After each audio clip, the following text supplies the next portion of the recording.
Hey everybody, it's Melissa Sorrentino, and I want to talk a little bit today about my novel that I've been working on. I've already released it, and this is a big long learning curve for me. I didn't know how much I might need to learn before I'd be ready to put it out there.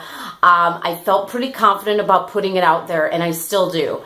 I think, for a paperback that's going to run around somewhere around $15 and a Kindle that's going to run around $5, I think I'm delivering plenty of value for those low dollar amounts. So that is making me feel confident. But, I don't know if but, maybe let's just say and I'm learning more. And one of the things that I'm kind of coming into is that there are all these different ways to print. There's paperback and Kindle, of course, but there's, I just released a large print because I know a lot of people that I know would love to just take off their glasses and lay in bed and read something without having to squint. So I released a large print, and I'm considering releasing a hardcover. I want to say a hard copy or hardback, but I think hardcover is the old school way that I like saying it.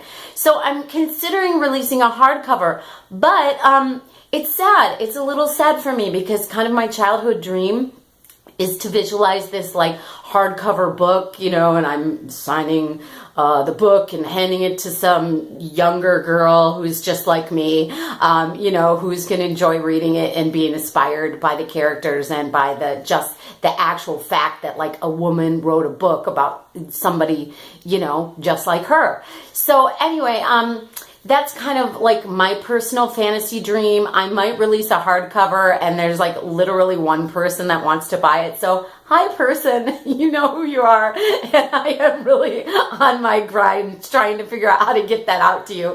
And I'd like to have one for myself. So even just those 2 copies might be worth the trouble and the expense. It's fun. And that's the whole point of this whole thing, is that it's fun. So the thing that I really wanted to just kind of mention is a very interesting part of the process. I'm, of course, very enthused about doing an audiobook. And a lot of people might not know this, and I barely know it, but I went to Collinson & Collinson, which is a pretty kick-ass voiceover studio in Burbank, California, kind of like the top dog in the game. And I spent a lot of dough, and I did their whole, thing. And I learned how to do voiceover work, and I loved it, but I never did anything with it because kind of my final review was, hey, young lady, when you get your braces off, you might be great at this. Because I had braces with rubber bands and all kinds of crazy shit in my mouth. And I just never got back around to it, but I always planned to.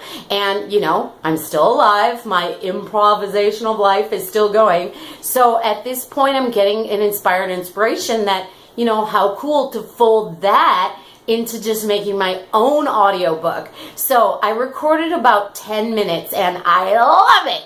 I love doing it. I love the way it sounds. I love the way it feels to be reading those words and being able to put what I want to put into it.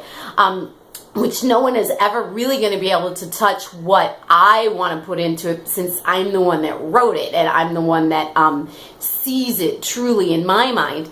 And I love for readers to be able to see their own version. That's huge for me. That's why I don't like to over-describe anything. I'm a little bit more in the contemporary department of you insert the face that you want to on this character, although I throw out a couple details. Anyway, I digress. So what I wanted to say about the audiobook though is I am finding that the more I read and consider doing an audiobook, I'm starting to make a self-editing for myself as a novelist.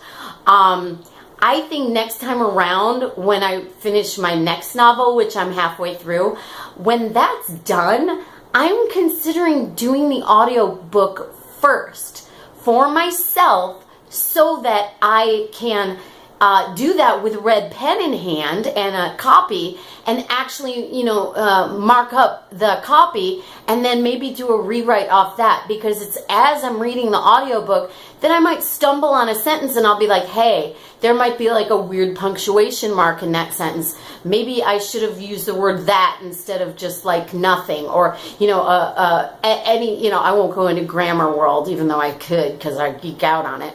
But yeah, so I'm finding that that might be a cool thing to fold into the process.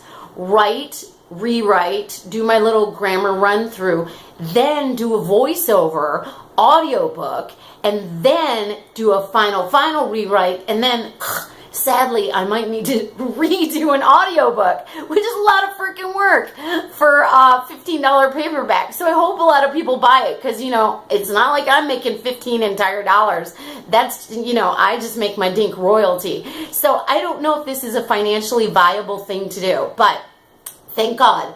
If Mimi can pay my bills and my heart can just keep doing this, who knows what might be in the future for it. All right. Love you guys. Thanks for listening. Bye.